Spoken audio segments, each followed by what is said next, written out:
बिस्मिल्लाहिर्रहमानिर्रहीम। फख्र करते हैं मौला अली, सारी कायनात के लिए मुश्किल कुशा अली, अली के लिए मुश्किल कुशा ज़हरा। ऐसा हसीन जोड़ा। मेरी खुशकिस्मती कि मजलिस महफिल में जवान ज्यादा है और जो बुजुर्ग हैं वो भी बहरहाल ईमान की तवानाई से जवान है, लेकिन जवानों की तादाद अल्हम्दुलिल्लाह अक्सरियत में है। तो उम्मीदवार भी हैं और यह हादसे का शिकार है। भाई लिपटी भी बात करूंगा, किसी को पूरी समझ में ना आ जाए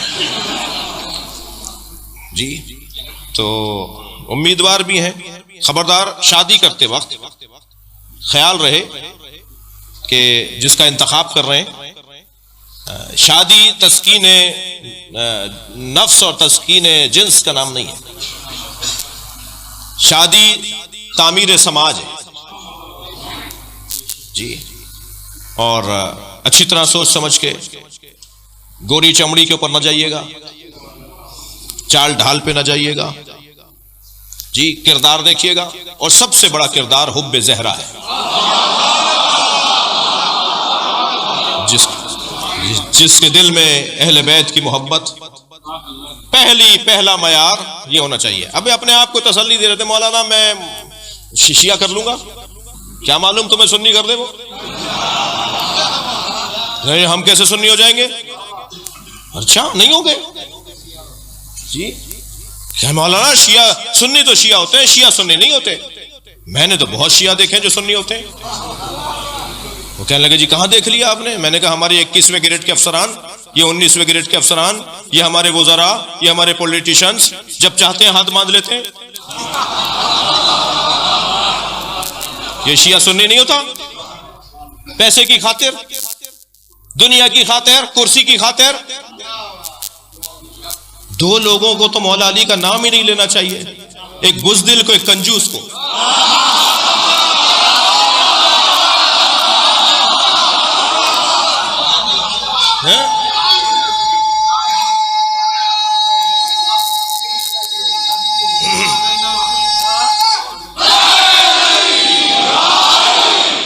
क्या बात हुई?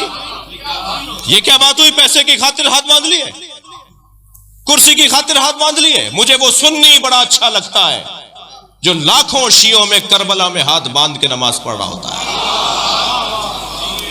वल्लाह मुझे वो सुन्नी बड़ा प्यारा लगता है जो मशहद मुकद्दस में इमाम रिजा के हरम में लाखों शियों में हाथ बांध के नमाज पढ़ता है। वो हाथ बांध कर बताता है कि मैंने जो दीन समझा है उस पर अमल कर रहा हूं। और दूसरा पैगाम ये देता है, शियों से डरा नहीं करो, ये मारते नहीं है, उसे कोई खौफ नहीं होता। वो लाखों शियों में हाथ बांध के नमाज पढ़ रहा होता है। मुझे वो सुन्नी बहुत अच्छा लगता है, मगर वो शिया बहुत बुरा लगता है जो खानदानी शिया है, मगर जी वो कुर्सी बचानी है। तुम्हें क्या पशेमानी है मौला अली का नाम लेने से? तुम अली पढ़कर पशेमान हो, नादिम हो। दौर बदल गया, वो दौर भी नहीं था, मैं उसका भी कायल नहीं हूं। वो दौर भी नहीं था इस तरह की हरकतों का। अच्छा, जो ज्यादा बातें करते हैं ना कि तकैया नहीं करना चाहिए, खुद जब किसी ऐसे मंजिल पर जाते हैं तो या तो दाएं बाएं हो जाएंगे या हाथ बांध लेंगे। फख्र के साथ हाथ खोलो, तुम इमाम जाफर सादिक के चाहने वाले हो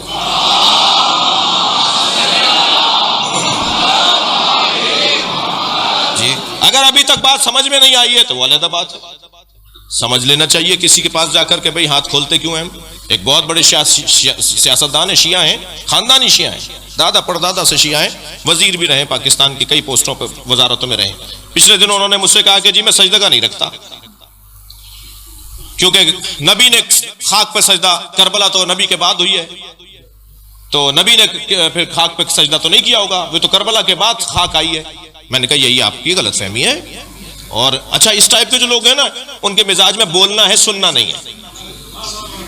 अपने ऑफिसों में बैठे होते हैं, अपने मातहतों के साथ ज्यादा रहते हैं, तो बोल बोल कर उनको इतनी आदत हो गई है कि दूसरे भी चुप रहते हैं कि भाई इन्हीं को बोलने दो, तो वो सुनने के तो आदी नहीं है। तो खुदा के लिए, अच्छा अल्हम्दुलिल्लाह इस वक्त हमारी ये पोजीशन भी है कि पाकिस्तान के जनरल, पाकिस्तान के वज़रा, पाकिस्तान की शख्सियात, थोड़ा सा दिल उनका हमारे ऊपर आया हुआ है तो हम भी अपना काम पूरा कर रहे हैं। तो वो कहने लगे जी मैं सजदा नहीं रखता। तो मैंने कहा आप शिया नहीं है? कहना शिया हूं, खुला शिया हूं, अज़ादार हूं, मातमी हूं, घर की अज़ादारी है, खानदानी अज़ादार हूं, खानदानी शिया हूं, सजदा नहीं रखता। मैंने कहा क्यों नहीं रखते? कहने नबी ने किस पर किया होगा सजदा? मैंने कहा खाक पर। कहने करबला तो नहीं थी? मैंने कहा करबला थी। करबला तो हजरत आदम के जमाने से है। करबला की जमीन पर तो हजरत आदम को अल्लाह ने भेजा, हजरत नूह को भेजा, हजरत इब्राहिम को भेजा, हर नबी को करबला भेजा, और हर नबी का एक कतरा सही करबला में गिराया। ठोकर लगी, सर फटा, घुटना छिला, पैर के अंगूठा छिला, खून का एक कतरा जरूर निकला है हर नबी का। और जब वो पूछते थे या अल्लाह हमसे कोई खता हुई है? कहीं खता नहीं हुई, हुसैन का खून यहां गिरेगा, तुम्हारा मिला रहा हूं।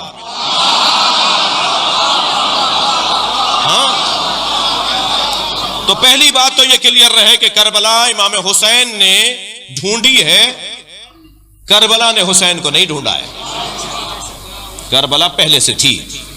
रह गई बात खाक पर सर रखने की, तो नबी ने खाक पर सर रखा।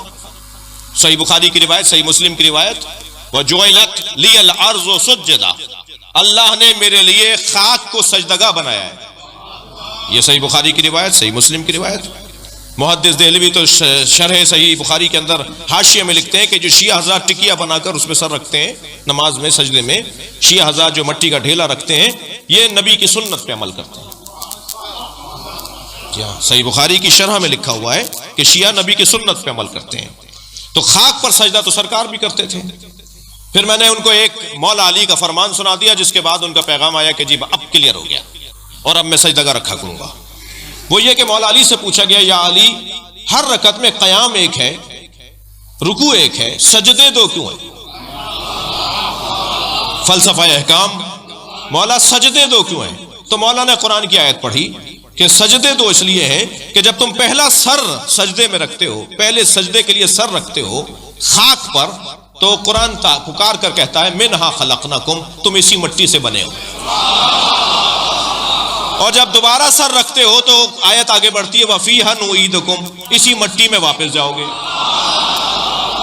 तो पहला सजदा तुम्हारी विलादत की याद दिलाता है, दूसरा सजदा तुम्हारी मौत की याद दिलाता है, और दोनों सजदों के दरमियान मुख्तसर सा क़याम है जिसे जिंदगी कहा जाता है।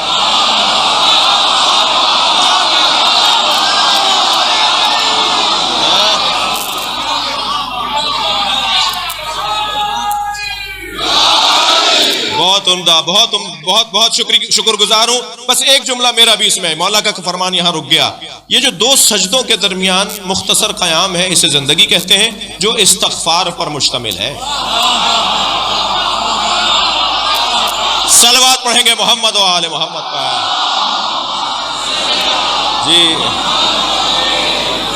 जी मौलाना, पहला सजदा विलादत की याद, दूसरा सजदा मौत की याद।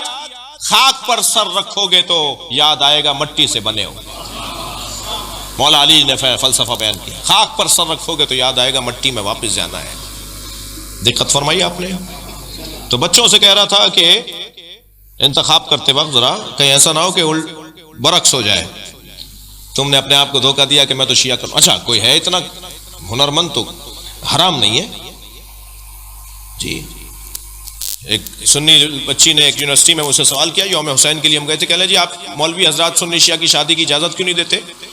मैंने कहा तुमने ये सवाल क्यों नहीं किया कि पंजाबी और सिंधी की शादियां क्यों नहीं होती, पठानों की और बलोचों की शादियां क्यों नहीं होती? इसलिए कि सकाफतें मुख्तलिफ है, रहन सहन मुख्तलिफ है, अंदाज जिंदगी मुख्तलिफ है। तो यही जवाब तुम्हारे लिए है। वो मातम करता है, ये मातम नहीं करती। वो हाथ खोल के नमाज पढ़ती है, ये हाथ बांध के पढ़ते हैं। तो रोजाना की उलझने, तो हराम नहीं है, शादी हो सकती है। अगर इतने कारनामा, इतनी हिम्मत है कि तुम कुछ कर जाओ तो कोई मसला नहीं है, लेकिन जज्बात की बुनियाद पर नहीं होना चाहिए। तो शादी के लिए जो सबसे अहम बात है वो कुफ का होना है। मौलाना कुफ क्या है?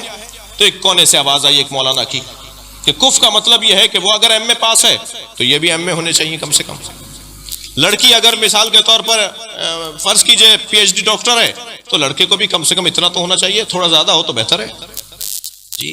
वो करोड़पति बाप की बेटी है तो ये भी बहरहाल स्टेटस, पैसा, दौलत, मकान, गाड़ी, बंगला एक जैसा होना चाहिए। ये कुफ है। दूसरे ने कहा नहीं, ये कुफ नहीं है, कुफ है ईमान। दोनों का ईमान अच्छा होना चाहिए। तो मैंने मौलाना से कहा, मौलाना मैं आपसे बहुत ज्यादा मुत्तफिक नहीं हूं। दुनिया में कोई दो आदमी तो दिखाइए जिनका ईमान एक जैसा हो। बराबर के है ही नहीं कोई जी। फिर तो किसी नबी का कुफ नहीं था। किसी में दम है कहें। हजरत खतीजा, हजरत अबू जर और हजरत सलमान का ईमान एक जैसा नहीं है, तो ईमान एक जैसा कैसे होगा?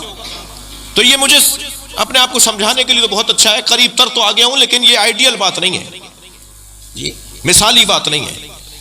दुनिया में कोई जोड़ा कुफ की बुनियाद पर नहीं बना। बीबी खतीजा पर मेरे मां बाप कुर्बान, मगर क्या वो नबी के बराबर थी? कोई जोड़ा दुनिया में बराबरी की बुनियाद पर नहीं बना। बहुत देर लगा दी एक जुमले को कहने में। कोई जोड़ा बराबरी की बुनियाद पर नहीं बढ़ा, एक जोड़ा बराबरी की बुनियाद।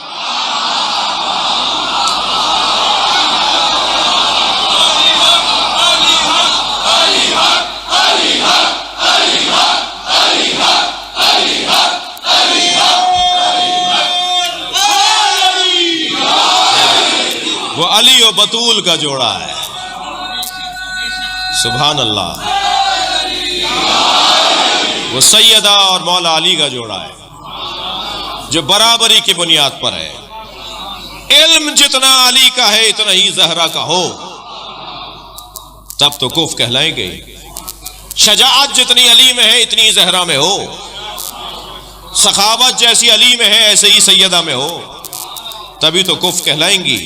दिक्कत चाहूंगा ज़िदाने गिरामी, हर बाब में सैयदा अली के बराबर। एक रह जाता है तहारत का मसला। सैयदा तहारत में भी अली के बराबर है। सैयदा तहारत में भी अली के बराबर है। ये वाहिद कायनात की बीबी है जिसकी नमाज नहीं छूटती।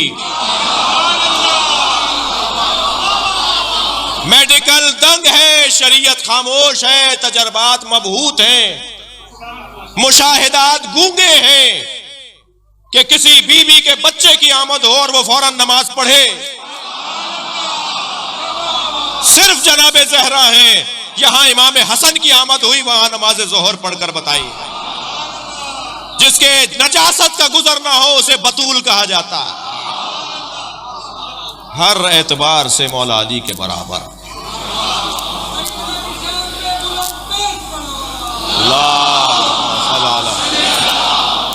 जी मुझे अंदाजा है कि बहुत देर हो गई, मगर आपका शौक, आपका विलाई समात मुझे मजबूर कर रही है कि मैं एक मरहला और आगे आ जाऊं।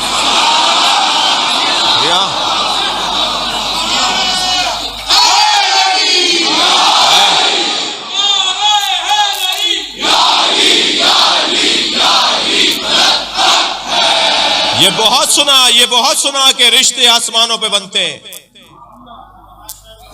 जी। फलां साहब की बेटी का रिश्ता फलां साहब के बेटे से हो गया, दोनों खूबसूरत भी हैं, दोनों पढ़े लिखे भी हैं, दोनों खानदानी भी हैं। भाई देखो कितना अच्छा जोड़ा हुआ। रिश्ते तो आसमान पर बनते हैं। अगर रिश्ते आसमान पर बनते हैं तो जमीन पे टूटते क्यों हैं?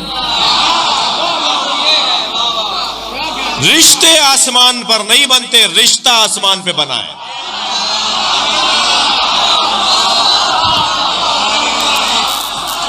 सिर्फ एक रिश्ता है जो आसमान पे बना है, वो मौला अली और जनाब ज़हरा का रिश्ता है।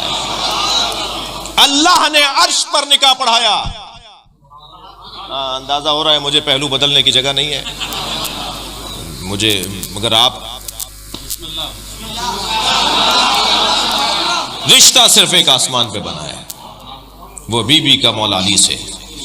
70,000 फरिश्तों को अल्लाह ने गवाह बनाया। थक कर नहीं सुने मुझे। खुद निकाह अल्लाह ने पढ़ाया, खुद निकाह अल्लाह ने पढ़ाया। फातिमा, अच्छा मैं जब रिवायत पढ़ रहा था तो एक अजीब चीज की तरफ तवज्जो हुई, और वो ये कि अल्लाह ने निकाह पढ़ाने के बाद बताया, फातिमा मैंने तुम्हारा निकाह अली के साथ कर दिया। मैं अपने उस्ताद के पास गया, मैंने कहा उस्ताद पहले लड़की से पूछा जाता है। तो उन्होंने मुस्कुरा के कहा, राजिया का मतलब समझ में नहीं आता?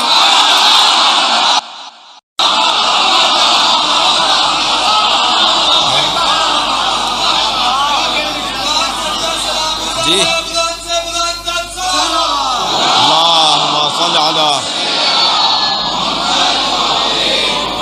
सैयदा मैंने तुम्हारा निकाह अली से पढ़ा दिया, बताओ तुम्हारा महल क्या रखूं? बीबी ने फरमाया, मेरे बाबा की उम्मत की बख्शिश,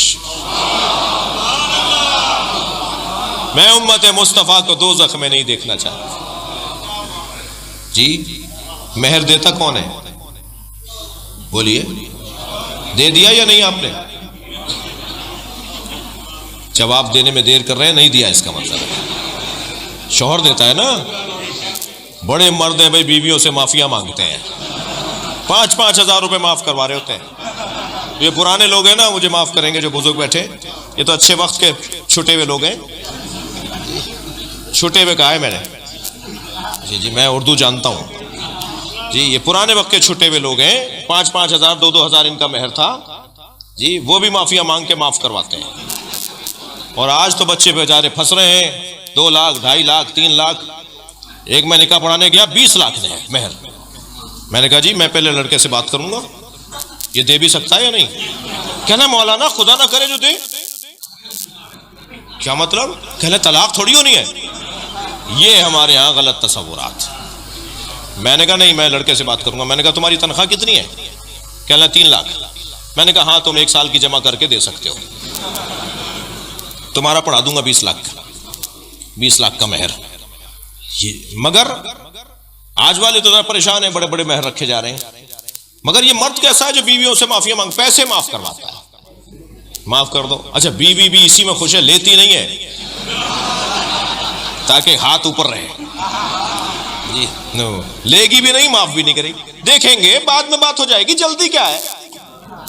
वो बेगम साहिबा ने अपना हाथ ऊपर रखा हुआ है और शायद ये 5 हजार पे जितना रोब से रहती हैं, लाखों 5 हजार रुपए ले लिए होंगे अब तक, मगर वो 5 हजार रुका हुआ है अभी तक। भाई मेहर कौन देता है? महफिल पढ़ रहा हूं इसलिए आपको हंसा भी रहा हूं जी। मजलिस में मैं ये नहीं करता। आपके चेहरों पे मुस्कुराहट, तवज्जो है। तो मेहर कौन देता है? बोल दीजिए, दे दीजिएगा। शौहर देता है ना, बख्शवाएगा कौन? भाई मेहर कौन देता है? बीबी का मेहर है उम्मत मुस्तफा की निजात। कौन बख्शवाएगा?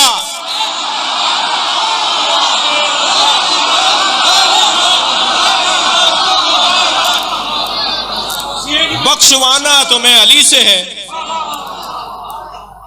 जी। मुश्किल कुशा तुम्हारा अली है, मानोगे 4थे नंबर पर जी। अजीब दास्तान है।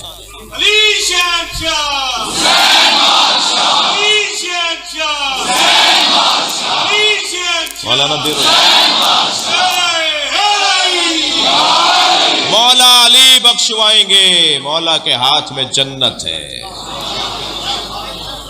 जी। जन्नत के दरवाजे की कुंडी की आवाज भी अली अली है। जन्नत में जो हवा चलती है उसकी आवाज सरसर नहीं है, अली अली है जी। जन्नत के 8 दरवाजों पर ला इलाहा इल्लल्लाह मुहम्मदुर रसूलुल्लाह अलीउन वलीउल्लाह लिखा हुआ है। मेरे बच्चे किताब का नाम नोट करें, जाकर अपने भाइयों को सुनाएं, बताएं। फराइद समतैन अहले सुन्नत की किताब जी, जनाब अल्लामा अल जुवैनी की किताब जी। उसके अंदर लिखा है, नबी फरमाते मैं जब मेराज पर गया तो जन्नत की सैर करवाने जब ले जाया गया तो जन्नत के 8 दरवाजों पर लिखा था ला इलाहा इल्लल्लाह मुहम्मदुर रसूलुल्लाह अलीउन वलीउल्लाह।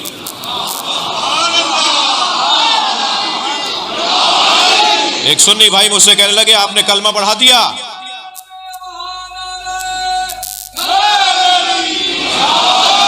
कहने लगे आपने कलमा बढ़ा दिया। मैंने कहा नहीं, आपने घटा दिया। कलमा यही है जो हम पढ़ते हैं ये जन्नत में भी यही लिखा नजर आएगा जी। और जन्नत के दरवाजे की कुंडी, इन्ना लिबाबिल जन्ना हल्क़तुन मिन याक़ूततिन हमरा, जन्नत के दरवाजे पे सुर्ख रंग के याकूत की कुंडी लटकी हुई है। अला सफ़ाह ज़हब, जो सोने की तख्ती पे जाके लगती है। आपके घरों पर भी बैल बन लगी हुई है ना, कुंडी तो है, तो कुंडी बजती है तो कोई आवाज तो आती है, मगर उसका कोई मतलब नहीं होता। अब वो आवाजें तो मैं निकाल के बताऊंगा नहीं, मगर कुंडी की कोई आवाज तो आती है, उसका कोई मतलब नहीं होता। ये जन्नत है, ना मफहूम बातों की जगह नहीं है, ना मफहूम मोहम्मल बातों की जगह नहीं है। ये जन्नत है, यहां पर हर बात का मतलब है। अब जन्नत की कुंडी अला सफ़ाह ज़हब, जब सोने की तख्ती पे जाके लगती है, इज़ा दक्कतिल हल्का तन्नत वकालत या अली या अली या अली।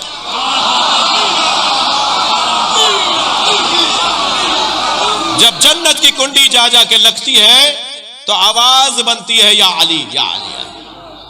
अल्लामा मोहम्मद हुसैन तबाताबाई की खिदमत में अल्लामा अल्लामा जवादी आमली तफसीर तस्नीम के मुफस्सिर अल्लामा मोहम्मद हुसैन तबाताबाई की खिदमत में गए, कहने लगे उस्ताद जन्नत के दरवाजे पर यह हदीस मैंने देखी है, जन्नत के दरवाजे पे अली अली की सदाओं का फलसफा क्या है? तो बेसाख्ता मेरे उस्ताद ने फरमाया, वो कहते हैं बेसाख्ता मेरे उस्ताद ने फरमाया कि जिसके घर जाओगे उसी का नाम तो लोगे।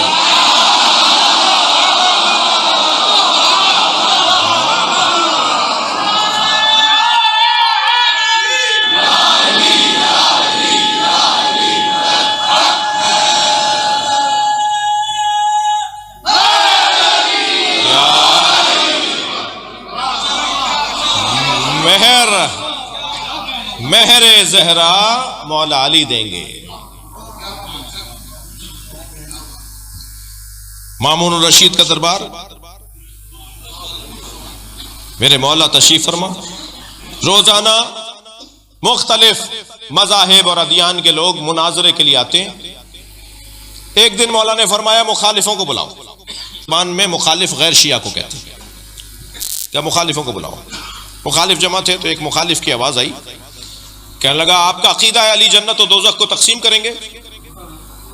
मेरे मौला अली रज़ा ने फरमाया हमारा अकीदा ही नहीं है, नबी की हदीस है, या अली अंता क़सीमुन नार वल जन्ना, या अली आप जन्नत और दोज़ख के तकसीम करने वाले हैं। तो बराबर से मामून रशीद की आवाज आई, ए फर्जंद रसूल मुझे ये हदीस समझ में नहीं आती। तो मौला अली रज़ा ने फरमाया मैं एक और हदीस तुम्हें सुनाता हूं जो इस हदीस को समझाएगी। जैसे कुरान की आयत को समझाती है, ऐसे हदीस को हदीस समझाती है। फरमाया एक और हदीस सुना देता हूं जो इसे समझाएगी। तुम्हें यह तो समझ में नहीं आता कि अली जन्नत और दोज़ख के तकसीम करने वाले हैं, यह हदीस तो समझ में आती है ना, या अली हुब्बो का ईमान व बुग़्ज़ो का कुफ़्र, या अली तुमसे मोहब्बत करना ईमान है, तुमसे नफरत करना कुफ्र है। जो अली से मोहब्बत करेगा मोमिन है, जन्नत में जाएगा। जो अली से नफरत करेगा काफिर है, दोज़ख में जाएगा।